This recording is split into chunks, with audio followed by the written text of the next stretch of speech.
C'est la direction de Makasi, ma personne va poster. Tous va poster. Mais tous allez. Faut faire ça biso maye. Elle va tous se préparer. Bazo ma poste. Bazo se préparer, bazo ma mandataire. Biso kaka. Kabuya. Agene bizimu. Siko tala reko chef wa sale biso. Azide wa bizimu. Ateka conseiller na ye. Azio giseke bui. Nyoza lako wana. Kwa chef ya IDPS. Kenda golongo. Papa était le monde, alors qu'il était rouge. C'est pas pour moi qui était rouge. Atiki yo, Hollanda qui est. Yo Hollanda to yamba qui est limité. Imaginez ça ba yambi yo. Yaba que oza pe na mbelo.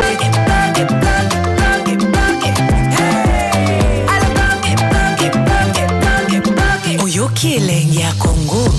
Tapez les mains, tapez les mains, tapez les mains, tapez les mains. La direction de Makasi, ma personne va poster. Tous va poster. Mais tous allez. Faut faire ça biso maye. Elle va tous se préparer. Bazo ma poste. Bazo se préparer, bazo ma mandataire. Biso kaka. Kabuya. Agene bizimu. Siko tala reko chef wa sale biso. Azide wa bizimu. Ateka conseiller na ye. Azio giseke bui. Nyoza lako wana. Kwa chef ya IDPS. Kenda golongo. Papa était le monde, alors qu'il était rouge. C'est pas pour moi qui était rouge. Atiki yo, Hollanda qui est. Yo Hollanda to yamba qui est limité. Imaginez ça ba yambi yo. Yaba que oza pe na enveloppe. C'est quoi elle a joué enveloppe wana. Après sur combien? Papa okwenda, bomona qui était la limité. Aye. Ngai, mutu na longola ikabuya. Nazongi Kabuya ndaza na titre. Allez, chef de l'état bengi, ma passé. Naza on alimenter le téléphone, naza on alimenter le téléphone. Nazongi na ndako na ngai. Naza enveloppe. Siko yo ba manipula ki yo.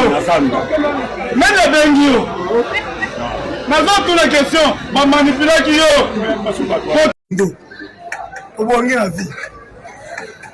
Ngai nazo yebisa bino ya bino. Na bongi na IDPS te. IDPS tika ko sombela ngai ata voiture te.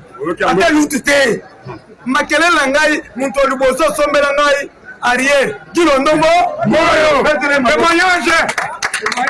Muntu sombela ngai lupangu lero na zona etage likolo na tongi. Kilo ndongo mama. Ala IDPS te. Est-ce que ça IDPS te? IDPS kaka makelele. Muntu interpeller ngate na zona kanda. Muntu ko interpeller ngate. IDPS ba pesa na ilo côté. Bitu monga na bunda ba pesa na nini? Na télé na télévision. Un nommé. Comme on a dit marité. Ils ont nini non? Yama ko na kendeka kamba. Na ko bande la télévision. Tout na vendre la télévision. Monter mes obètes. Un nommé. Monter mes obètes. Na bia so yanga bimite. Ata ndeko nanga c'est quoi baby? Na tuka c'est quoi la bibi? Siko na zote la siko na kati ya IDPS. Siko nani akobibi? Biso kaka bon. Yango tozo ba bisi tokende ba kumukimba. Baso la biso, chef na biso, bati beso mona bi. Bati biso kitambala. Elo mo seka bati biso bakaji biso bi. Api rouge. Na yango tozo senga mu kwantongo yo ka biso be mawati. Gato eza biso nyonso na chez central. Pour l'Algérie eza biso nyonso. Papa le bagi prenez-vous ça en charge. Si vous devez prendre en charge. Bozo mona bisote. Nanya ko soko. Nazo senga pasteur moko anguya. Kabuya la bakoma Kabuya lesa. Oza obi. Oso bara bako. Ba combattant. Papa arma nankamba ngana tanga kaka mfumu kimbangu. Oyende. Yaliputa. Yaliputa. Makolongulu. Nde tozoluka asokola biso. Parce que bazomona biso. Tala ba combattant de bazo kufonza. Maka na mboka po alingaka fongola bino matoi. Bozaki na temps koyoka te. Vision, je dis bien. La vision qu'avait papa Etienne Tshisekedi wa Mulumba. Kaka yende nga zalaki nango. Nandenga ke na tombe. Ye moko nda zalaki nango. C'est aujourd'hui que vous allez lire l'heure. la personne reste la même du début jusqu'à la fin. Est-ce que vous avez les oreilles pour nous écouter? Vous ne comprenez rien. Vous ne comprenez même pas les enjeux politiques. Vous pensez que nous sommes des bourriques. Vous pensez qu'on est dupes. Lorsqu'on vous tire les oreilles, vous n'avez pas le temps de nous écouter. Wana aza Krezer, Wana aza Moyibi, Wana aza Boye, un vaurien. Vous allez lire l'heure. Depuis début à premier mandat, les nationaux de l'UDPS, batu ya Boigno papa était na tikaka. Les longs de na PC, maître Zakari Kenda, raison, makamwa ibsakangai. Je faisais les analyses, c'est aujourd'hui que j'ai compris que la personne reste la même. Botala batubati. Même d'accord passe là, veste agnon sacré. Beaucoup fapamba. Batike le bino lunyeka wana pas contrôler la cabine et il y aura rien. Je vous avais dit que lunyeka ibsaki batukuna. Samedi le kakikuna. Abisi mango que si vous voulez aller déposer les listes, allez déposer ça à la présidence. Ne venez pas déposer ça ici. Donc, article naïd de pes, quand on peut bien vigilance, mais, bah, décision de ici, Moussous. Ah, qui a dit qu'il ben, il n'a pas si Kaboum de raison. Kaboum de peser. Kaboum pouvait dire non. Là, il faut dire non. Aujourd'hui, en sommes-nous. Nazo préparé moi si nabana nangaï. Je vais vous accompagner jusqu'à la fin, mais je ne vais pas laisser ma famille au Congo. Puisqu'il n'y aura pas de changement. Jusqu'à preuve du contraire. Nous allons vous accompagner jusqu'à la fin. Il reste 2 ans et demi. On vient de nommer les mandataires. On vient de nommer les gens de l'église. Vous les DPS, vous êtes où? Si vous parlez, on va vous intimider. Nous n'avons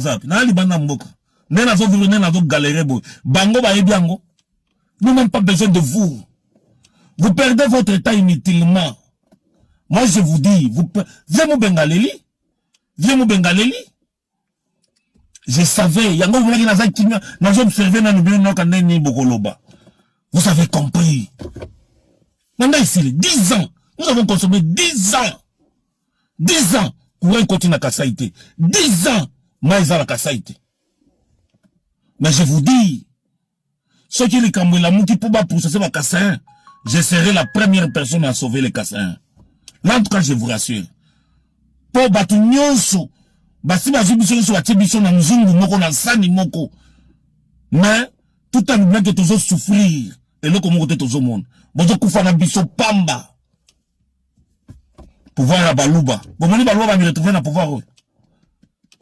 Adolphe Mouzito, qui avait bouffé avec Kabila et les autres. Il revient aujourd'hui aux affaires. Il est allé chercher son poste à l'OIA, à ce poste naïe.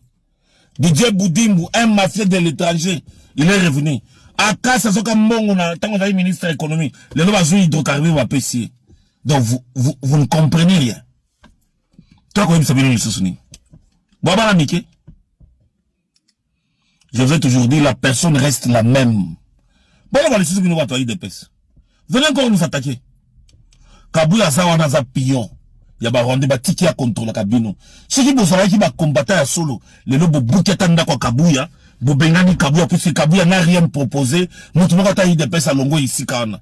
Bon siko atika liwa nazo sani. Autre atika la zo sani. Lui qui ne peut pas proposer. Siko azotika azolinga atika le sikawana pona nini. Bozo mi tout la terre. Je la boyo ka vient mo benga.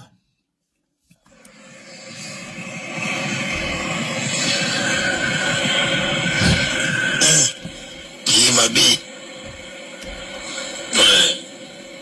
Quand le peuple ne parle pas, il vous attend. Voilà. Okay. Votre mandat c'est dans 3 ans, le mandat sera fini. Et en ce moment-là, ne pensez même pas que moi, je vais vous soutenir dans une... Non. Oh, il a un dauphin, non. Il n'est pas qu'à ça, hein? Devant mon Dieu, je suis sincèrement désolé. Nous ben ngazaka ça été. Rythme de travail,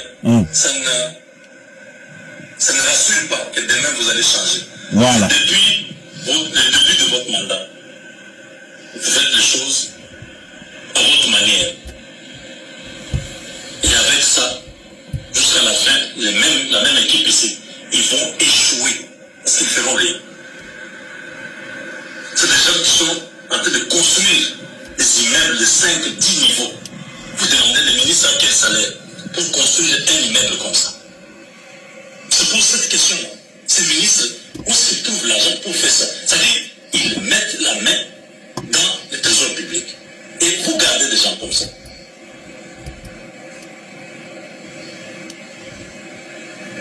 Moi, j'ai fini.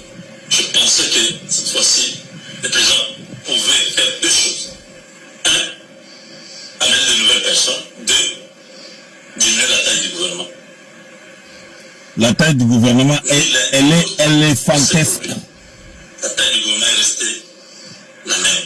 Et les personnes. Et les mêmes personnes sont restées Voilà. là. Voilà. On a enlevé, si je peux dire, c'est peut-être 4 ou 5%. L'ossature du gouvernement que nous avons connu sous Mino à 1, c'est sous Mino à 2. Il n'y a rien à ajouter ni à l'écran. 2 ou 3, 4, 5 ministres qui sont arrivés là. Et les autres qu'on a changés là, c'est des ministres qui n'ont pas d'impact. Ministre délégué. Bon. Je crois que vous avez la réponse. Tant la bimaka mboka. Boyebi makamba yebisaka ngai. Nengana la musabino na pongi. Lelo naza penaza libanda mboka. Continuez, avancez. Nzamba batela bino. Nzamba sunga bino. Général Fantoma Kongo Bongama. So nzamba sungi na bimisaka bana nangana mboka na masi tokende. Il y a rien de spécial. Na pesi maître Zakari Kenda raison. Na pesi ba vie Moubenga raison. Mais makambo nga na loba ngo depuis kala. Et le contre ngolo ba IDPS on ezaki ngoko nga babeta ki bino. Bola mkala pongi to ba ko loba keno. Eza désordre na bino. Nde sali ki bozo ba poste te. Or ezala ki nde plan na bango. Bino ba comprendre ki te. Papa Etienne ici ko zali. To regretter. To regretter mingi. To regretter à trop. Papa Etienne. Il fallait tika la na opposition, que vous avez pouvoir y aboyer. Il fallait tika la na opposition, que vous tika la vivant, vous conduire à ta biso, à ta ce qui t'osu et l'autre côté, mais aux alana nouana, que vous le pouvoir t'osu, mais du début jusqu'à la fin, badabazole là. Ba mandataire bato moussous, tu y habite, d'autant comprendre te. Nous sommes fatigués. Monsieur le chef de l'État, nous sommes fatigués. Là, en tout cas, on doit vous dire la vérité. Nous sommes fatigués. Dans le système de jeu, nous sommes fatigués. Merci beaucoup. Bozo bien abattu en otage. Nasuka bozo remercier biso à monnaie de singe. Merci beaucoup, monsieur le chef de l'État. Merci. Il fallait qu'on a l'oba. Pour battre moussou, bazo banga qui est au sala boy na boy. Vous aurez peur jusqu'où? Bon, que n'a ko banga jusque wapi. To perdre tout suite aussi si ma kamunyoso ba poste CKI du début jusqu'à la fin to continuer sur na kobanga. Nous devons vous dire la vérité, chef de l'État, vous nous avez sérieusement vexés. Nous n'avons rien gagné, vous ne pensez même pas à nous. La lutte qu'on a menée, nous avons mené la lutte ensemble, mais on a pris le pouvoir bino bomimi bayanki. Problème exact. Nous avons mon quoi yebi. Merci beaucoup. Totiki makamuna biso nous soka la maboko nzambe. Merci. Bye. Sorti des pays ces autres pour parler, les apports à Batoumi, président de la République, n'a pas bougé l'unité. République démocratique du Congo, vous avez des gens qui touchent 300 000 $ par mois. 300 000 $.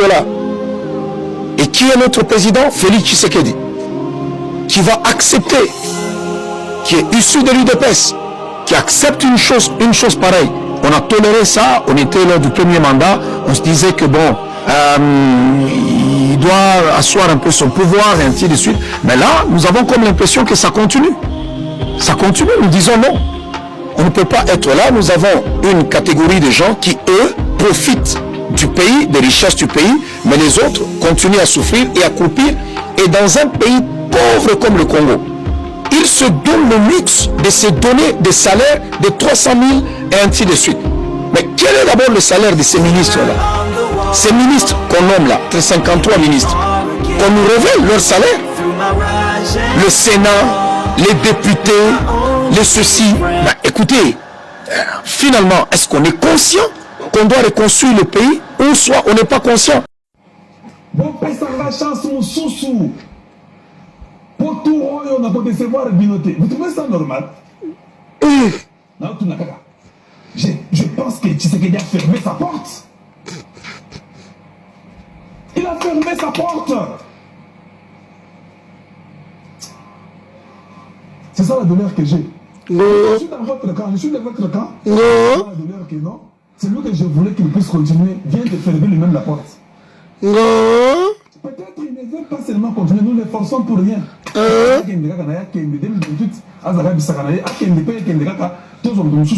Peut-être l'autre là viendra peut-être pour construire.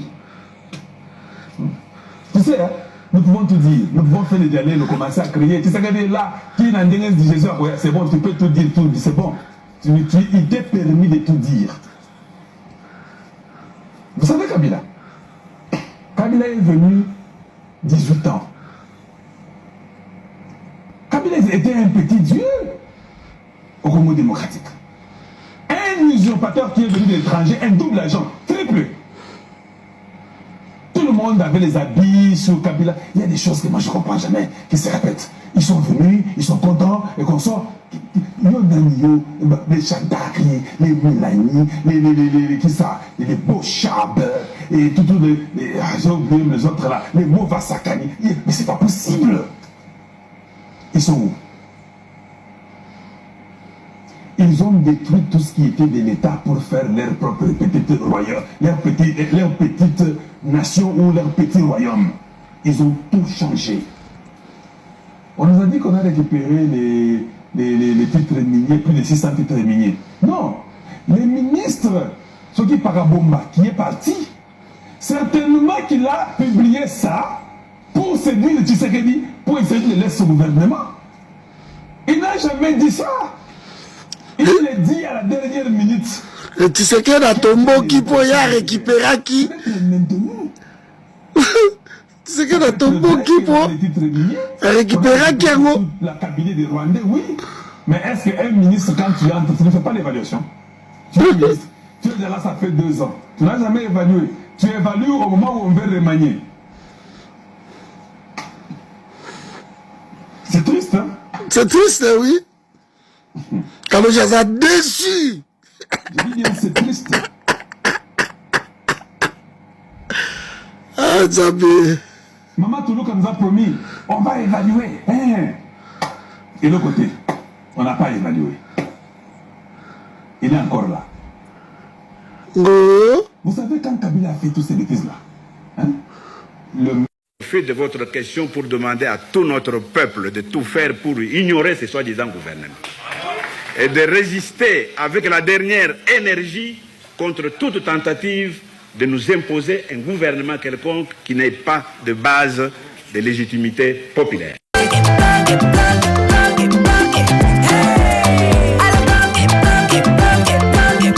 Oyoki elengi ya Congo.